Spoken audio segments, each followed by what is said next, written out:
humanidad.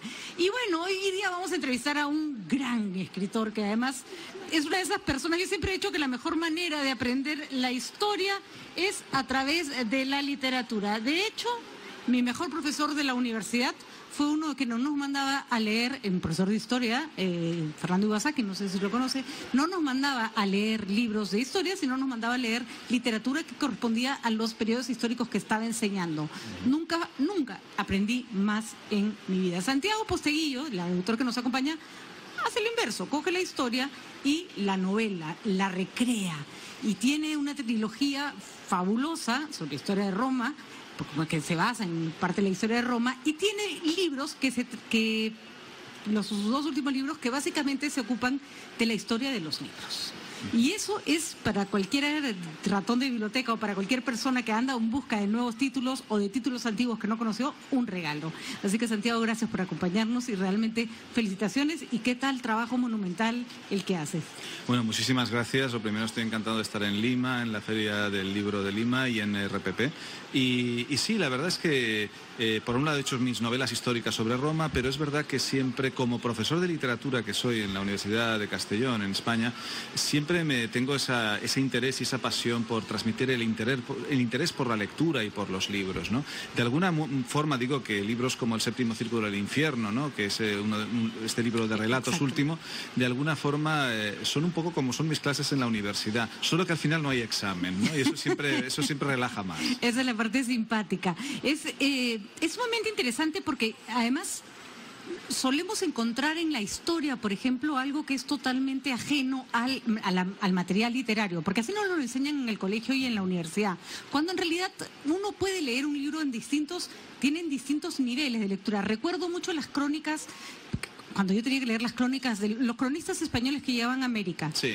Parecen libros de historia, pero son, o sea, Cristóbal Colón describiendo una palta, que por cierto lo hace, es la cosa más poética que he leído en mi vida, ¿no? Sí, no, exactamente. Esas crónicas se pueden leer desde muchos puntos de vista. Se puede leer desde un punto de vista histórico, desde un punto de vista de un naturalista, desde un punto de vista de la emoción, por la emoción en la que los cronistas describían, ¿no? Lo que para los europeos era totalmente nuevo cuando llegaban a América, ¿no? Que para nosotros sería como ir a otro planeta, Prácticamente, ¿no? Sí, como ir a Marte. Así es.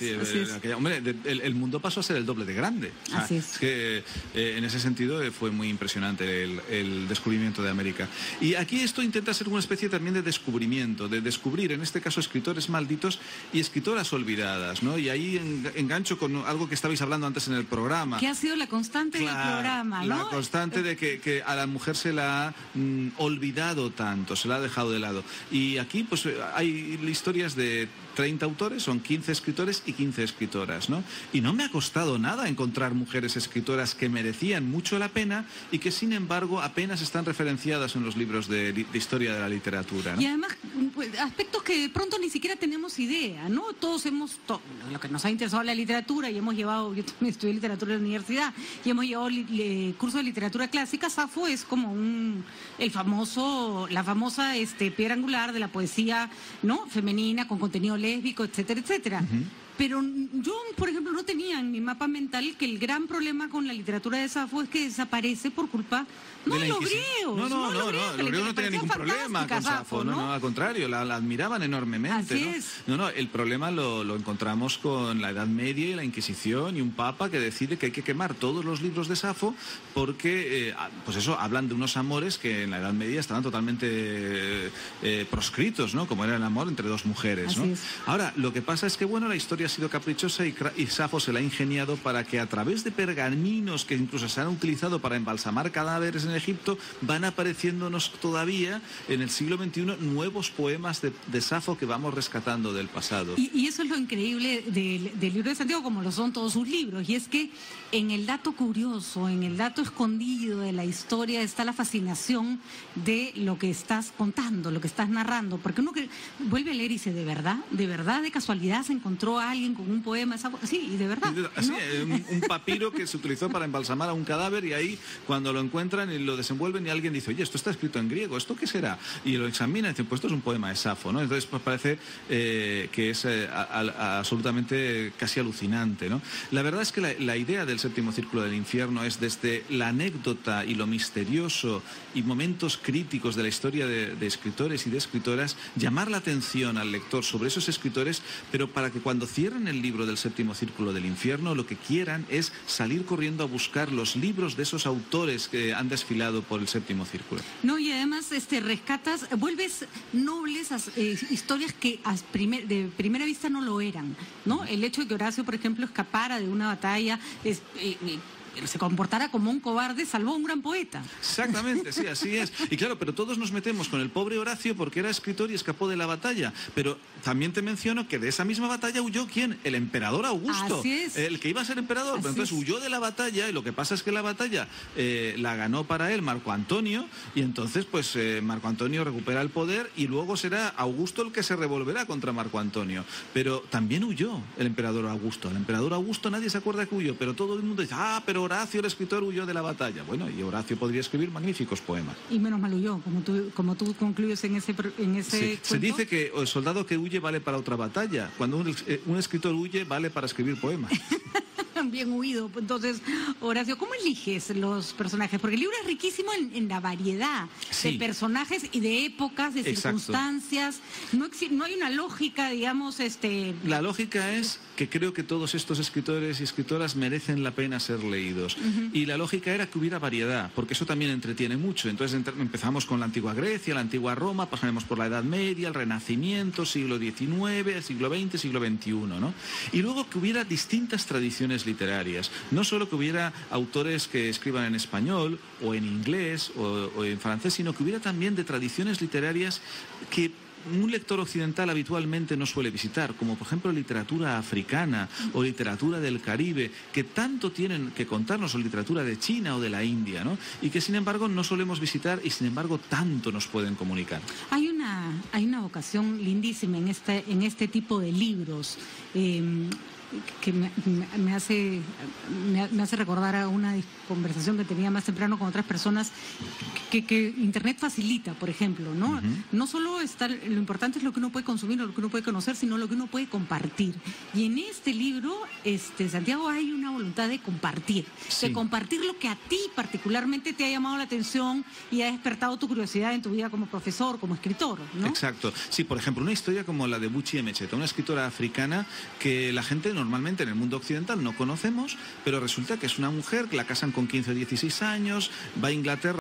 Resulta que es una mujer que la casan con 15 o 16 años, va a Inglaterra con su marido pensando que podrá estudiar porque va a Europa y sin embargo se encuentra con 5 niños teniendo que cuidar a sus 5 hijos mientras que el único que estudia es el marido, ¿no? Y para refugiarse de toda aquella locura y también de siendo maltratada por el marido, se refugia en escribir una novela en un cuaderno naranja. El marido se entera y se lo quema hoja a hoja delante de ella.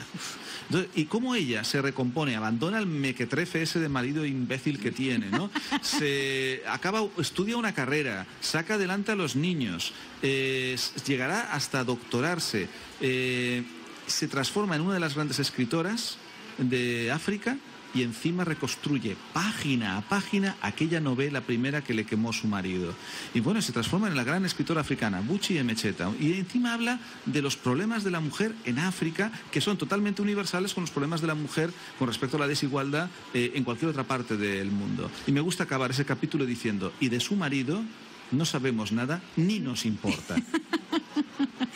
Realmente el libro es un placer. Yo me lo he pasado...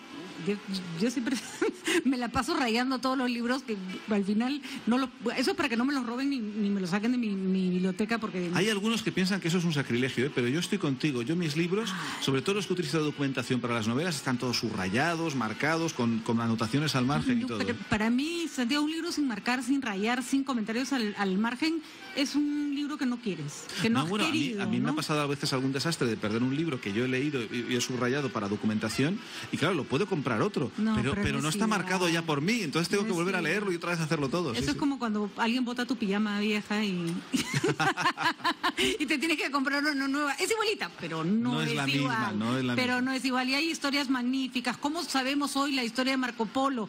Aunque no lo crean, la culpa la tiene una prisión. Escritoras que han salido adelante porque tenían que mantener a su familia, y el ser escritor escondido es algo que existe desde mucho antes que nos imaginemos. En fin, el libro es realmente fascinante. Escritores malditos, escritoras olvidadas, y en realidad todo lo que escribe Santiago Posteguillo tiene dos virtudes: enseña y entretiene. Es la máxima latina, docere et delectare, enseñar deleitando, ¿no? No deje de escribir nunca usted, señor. Muchísimas gracias. La verdad que es un placer leerlo y uno aprende muchísimo. Gracias y disfrute su estadía en Lima. Santiago Posteguillo con nosotros. Más vendido en ese rubro. Luego les iremos contando más. Mientras tanto, conversamos con Santiago Posteguillo. Él es escritor, especialista en novelas históricas. Hemos conversado sobre su libro El séptimo círculo del infierno, escritores malditos y escritoras olvidadas. En este libro, como nos comentaba Santiago, es una suerte como de búsqueda, de presentación, y nos muestra, nos enseña historias fascinantes sobre estos escritores y escritoras de los que probablemente no nos hemos detenido a mirar por qué están ahí, cómo llegaron hasta nosotros, quién los salvó, por qué no que se quedaron en el olvido, Santiago. ¿Cuántos?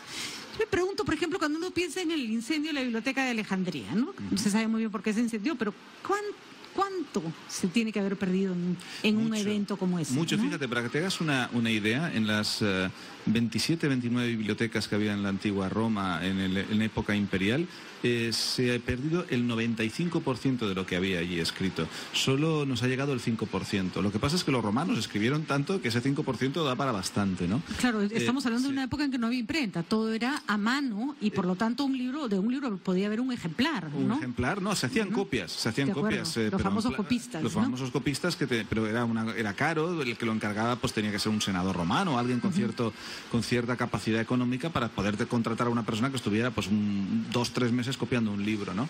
Y mencionabas lo de la Biblioteca de Alejandría, sí que se sabe por qué se quemó, se quemó por la guerra, que estaban los Ptolomeos, entre Ptolomeo y la hermana de Ptolomeo, que era Cleopatra, y Julio César atacó a las tropas de Ptolomeo en el puerto y sin querer se prendió la biblioteca. Yo tenía entendido que había sido como en varios ataques que se Bueno, luego hubo nuevos incendios, pero realmente ese fue el que la destruyó. Sí, fue uno muy muy duro, ¿no? Se intentó recomponer la biblioteca de Alejandría con textos de la biblioteca de Pérgamo, que era la otra gran biblioteca del mundo antiguo.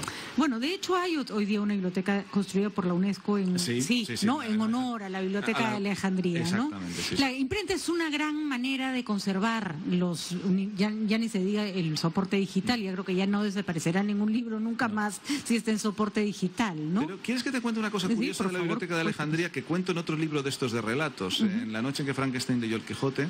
Que es el otro libro sobre libros. Sobre libros, sí.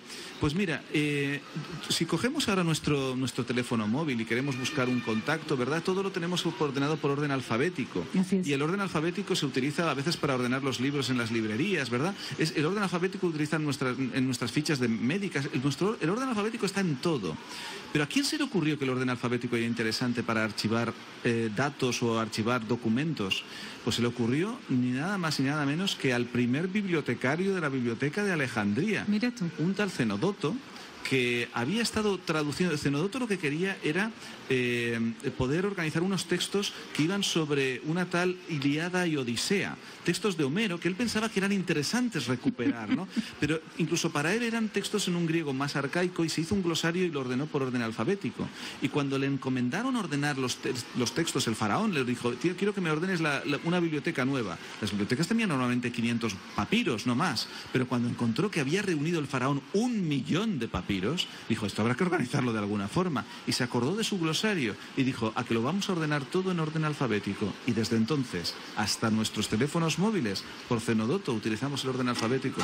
Bueno, ese tipo de datos son los que ustedes encuentran en la literatura de Santiago Posteguillo, que además siempre están fundados en un hecho histórico real. En este libro habla justamente de todas aquellas formas de censura que han hecho que determinados textos no lleguen a nosotros. Sí. Y la censura se repite a lo largo de la historia de la humanidad, disfrazada de distintas maneras, Sí. ¿no? Las Por guerras, ejemplo, la intolerancia, sí. la religión, ¿no? Lo que pasa es que antes pues era mucho más agresivo, ¿no? Los poderes cogían y quemaban los libros, como hacía la Inquisición, ¿no? Pero ahora el poder es más sutil. El poder no quema los libros, los esconde un poco. Pero, por ejemplo, a mí me sorprendió que las bibliotecas en España, controladas de los grandes museos, pues se ve que esconden algunos libros. ¿Por qué? Porque dependen de un grupo eclesiástico que sigue una organización, de libris.org, que lo que hace es organizar los libros en función, decidir qué libros son más aceptables o menos aceptables en función de si se corresponden con la ortodoxia católica más conservadora, ¿no? Y entonces, por ejemplo, un libro como el de Javier Sierra, El maestro del Prado, no lo puedes encontrar en el Museo del Prado. ¿Por qué? Porque ofrece lecturas alternativas a algunos cuadros religiosos, ¿no? No anticlericales sus lecturas, pero diferentes. Alternativas. Entonces lo esconden. Yo me fui a comprarlo el libro al Museo del Prado y no me lo daban. Tuve que insistir varias veces para que lo buscaran y lo tenían escondido, ¿no? Y entonces me puse a mirar esta organización, y esta organización clasifica los libros en LA1, LA2, que esos libros que son aptos para todo el mundo. Los libros estos de relatos, excepto el tercero, son LA1, LA2, ¿no?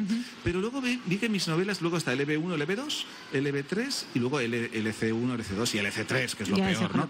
Pues vi que mis novelas históricas las calificaban LB3. Y digo yo, ¿pero por qué? ¿Qué he hecho yo? Si cuando hablo de la religión católica o de la religión cristiana, mejor dicho, en la época de la antigua Roma, soy siempre bastante respetuoso, no tengo ningún problema de ir a cuestiones controvertidas. ¿Y sabes por qué? Pues encontré que ponían que lamentablemente, pese a lo bien recreada que está el mundo romano, las novelas de Posteguillo tienen algunos episodios sexuales que desmerecen el resto de la obra. ¿Algunos episodios? Cinco páginas de sexo en 1000. Estamos hablando 1000 páginas. Digo, ¿quién está obsesionado? ¿Ellos o yo? Quiero decir, a ver, ¿no? Pues de todas y formas, eso es en pleno siglo XXI. En pleno siglo XXI. Lo gracioso es que, ¿quién está en el LC3?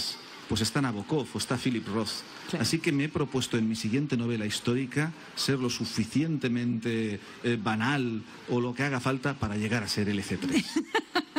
Le vas a aumentar páginas de sexo a la historia. Lo que haga falta. Yo quiero seguir como Nabokov vas o Philip Roth. Vas a tener que escribir sobre algún emperador romano de estos absolutamente licenciosos. Algo de esto. Vas a tener que en ello estoy. Vas a tener que buscarte esos personajes que te dan harta caña para escribir sobre asuntos. Siempre la historia, Santiago, siempre va a ser la historia tu norte. La verdad es que, mira, la novela histórica responde a esa pregunta de dónde venimos, y a mí me parece que es una pregunta muy importante de responder, porque cuanto más sabemos de nuestro pasado, más podríamos evitar los errores del pasado, porque si no vamos a acabar repitiéndolo todo. Tú fíjate que el siglo XXI es una repetición acelerada del XX. El XX empieza con una gran burbuja, los locos años 20, una burbuja financiera que estalla en el crack del 29, se termina en una larga crisis económica brutal de los años 30 y se sale de ello con fascismo, nazismo, nacionalismos y una guerra mundial. ¿Qué es el siglo XXI? El siglo XXI vas a Europa y lo que te vas a encontrar, y en América, Estados Unidos, por ejemplo, te vas a encontrar primero una gran burbuja económica, el crack financiero, después del crack financiero, la crisis financiera mundial. ¿Y qué está pasando en Europa y en Estados Unidos? Demagogia, populismos, fascismos, nazismos, grupos de ultraderecha que llegan al Parlamento alemán. Y mi pregunta es, ¿lo vamos a repetir todo o vamos a poner el freno en algún momento? Por eso yo creo que saber de la historia nos puede intentar ayudar a no repetir todos los errores de la historia. Impresionante. Y lo bonito de hacer literatura sobre la base de la historia es que la historia, que es una disciplina fascinante, tiene un punto en el que no puedes documentar más allá de lo que los datos y las fuentes te indican. La literatura te permite Sobre ese dato histórico, imaginar el entorno, imaginar cómo se sentían, que no cambian los hechos históricos, no los cambian. Lo importante es que, mira, en la historia como disciplina académica te tiene que explicar la historia, lo que ocurrió. Así es, los datos. Pero la novela histórica te tiene que hacer vivir lo que ocurrió, ¿no? O sea, cuando uno entra en una novela mía de Roma, no tiene que saber cómo se construyó el Coliseo solo, sino tiene que oler la sangre de la arena y oír los leones que están rugiendo. Eso es lo que tiene que sentir el lector. Y lo que hace el escritor, el novelista histórico, es respetar los hechos de la historia, pero hay vacíos.